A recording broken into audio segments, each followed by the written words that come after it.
Hey, what's up guys? I'm Jared from Avalanche Reviews, and today on Operation Japan, I kind of wanted to break the mold a little bit and just share a little info with you guys on the two things that I love, and those are visiting Tokyo and collecting games. So as some of you may know, I fancy a game hunt here or there, as well as trying my hardest to visit Tokyo as much as humanly possible, so I figured I might take you guys along for a typical ride. Now first off, we have to stop by the most famous hotspot for game collecting. I mean, the mere fact that you clicked on this video means there's a pretty good chance you've heard of this place, and I'm of course talking about Akihabara Super Potato. Now, from what I hear, maybe 10 years ago-ish, this place was an amazing spot for catching good deals, but I can confirm personally the prices have definitely gone up since then. Now, this doesn't mean you're going to pay an arm and a leg, but don't expect to pay too much less than eBay prices.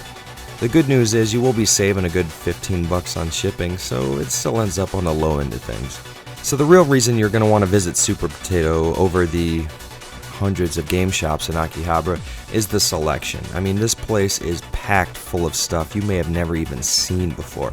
It's amazing, and we're talking about really obscure games and consoles too, like here the Famicom and Super Famicom boxes. Like, this is the only place I've ever seen those out in the wild before. And also, I love these white variant Saturns. I know they're not super rare, but I was kind of kicking myself for buying a black Saturn about 2 hours before I filmed this. Loose Super Famicom and Mega Drive cartridges are typically dirt cheap here thanks to the Japanese tendency to only buy completes. But that being said, I did find a boxed copy of Shining Force 2 for like 800 yen. And if I would have known about the Retron 5's translation capabilities, I would have jumped all over that. And speaking of yen, now's probably a good time to mention, every 100 yen is worth about 95 US cents. So, keep that in mind as we're looking.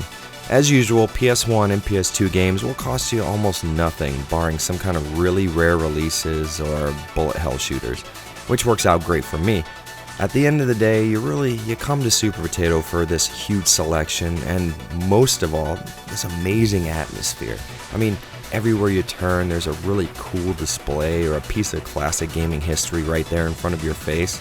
And there's even a little rad arcade on the top floor filled with like Astro City cabinets, because when you get worn out from game hunting, sometimes you want to sit down and play a quick game of Third Strike, which I often do. Alright, so now that we're at a Super Potato, we're going to have to move on to what I think is Japan's best kept secret as far as game hunting goes.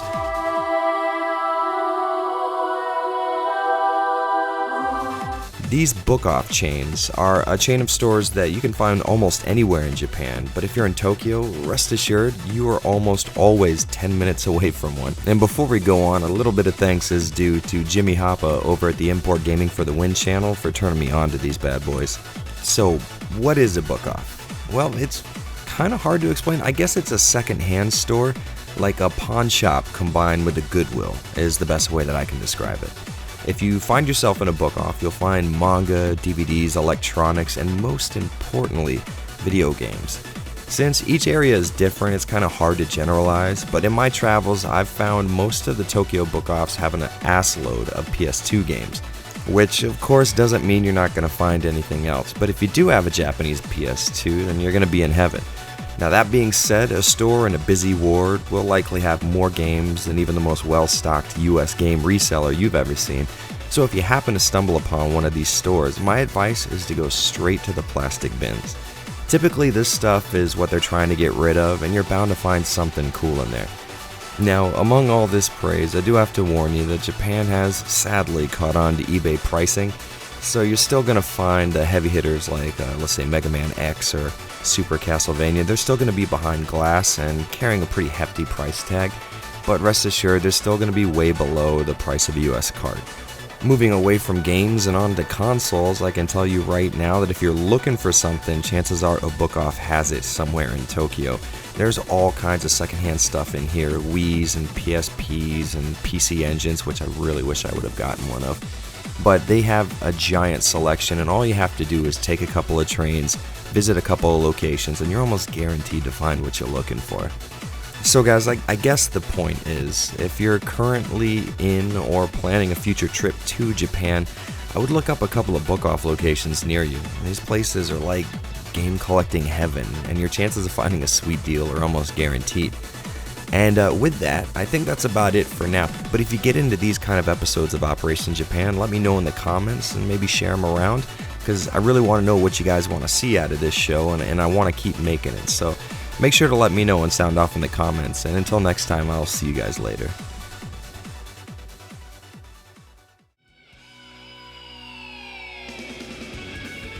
Alright guys, thanks for checking out another episode of Operation Japan. And if you like this and you might be new to the series, I do have a couple of my previous episodes here on the screen you can click and check out. And I'm going to try and update this series a little bit more than I've been lately. So I want you guys just to let me know more of what you're looking for in a show like this. And I would really appreciate that. Send me a message, put a comment down below, get in touch with me on Facebook, you know the whole deal. And make sure to hit that subscribe button so you know when the new one comes out.